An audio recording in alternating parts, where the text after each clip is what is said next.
Peter Knott, VP of Business Development at PHH, on fleet best practices. I'm going to say there are conventional things in this industry that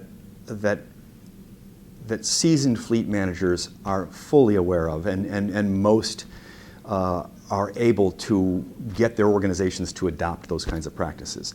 But there are a number of stakeholders in a client organization, especially in the kinds of fleets that we've begun to serve, that have a variety of complex needs.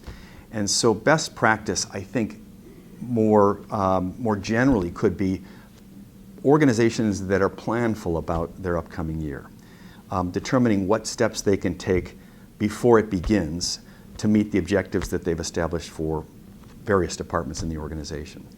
That might be planful about how are we going to measure our performance to a specific target of cost, and how are we going to check in, for example, to ensure that we're gaining compliance or that we're tracking to the goal.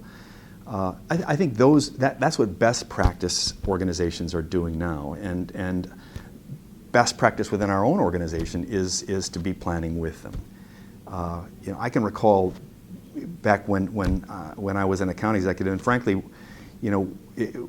I was probably had a learning experience. It was a reactive moment for me when I got a call from a client who said, "Look, we're putting together our year-end plan, and I wanted to meet with you to determine whether or not we've tracked to the goal." And I said, "Gee, are you talking about for next year or for this year?" And she said, "Well, for this year." I said, "Well, it's mid-November." And I said, "Shame on me, because frankly, because I should have been asking this a year ago. And now we're just tracking instead of ensuring that the steps that we take help you to meet those goals before it's too late." So for us, best practice means engaging early and planning, but then also engaging often to ensure that we're on track.